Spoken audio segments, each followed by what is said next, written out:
an ent evit mont eus en eilger deben e Suisse e war simpla treuzi Liechtenstein. Ha ma zafem peun dro er Brinselez? Setuni el Liechtenstein rio evit ober nitra ben ar fin. Kenta tra e c'hell ar gwelout e vadus ar gerben e war palez. A war a seblant ez eus traoù mat da eva eno. Moudal ne ket divalaou trovar droioù an elis. Men emeus ket gelet kemer fotoioù e barz pe gwer oatud o prianti un oferen evit ar prinses Marie, marved ar sizun tremenet. Neus e setu ar foto kemeret war lene, un ilis simple aval c'heo. A war ar blasen un tamm goulo ar bloazman, emañ ar parlamont, ur savadur modern, a wenet gant savadurioù engounel.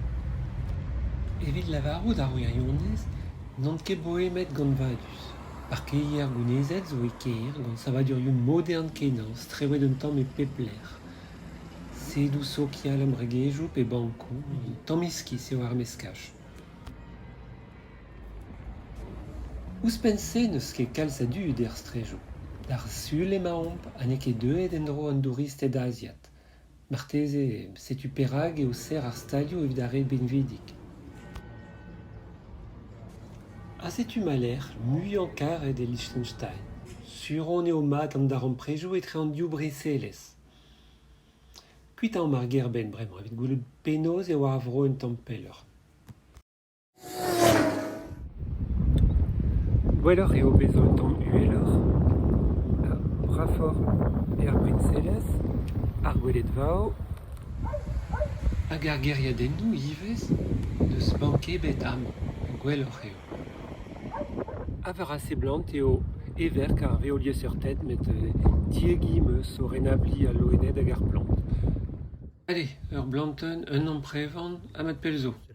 Setu, echu ar video, ya ber e oa, mez meus, men ne ket dre ma faute, ne ouien ket en rolfen ur video, e oa ket prientet an a-raok. Ma, neus peret ebet?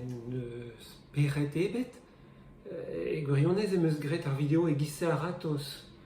Ar abad e oa din labouradre evit ober ur peret just a-walc'h. Hag ouspenn-se em eus diegi or en roller video all.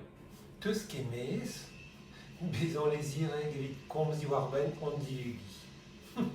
Kant gwech war nugen eus klevet ar surf farsenet nul. Teus ket ezan da deri da benn. Da an edout dija, ablamont ar peret kapital teus gret a-raok. Neuze, gra ar pez teus ron da ober. Oh, non deva unan, serv avek ta. Ne ket gao. Dreist, gelout a ran ken derel da bere.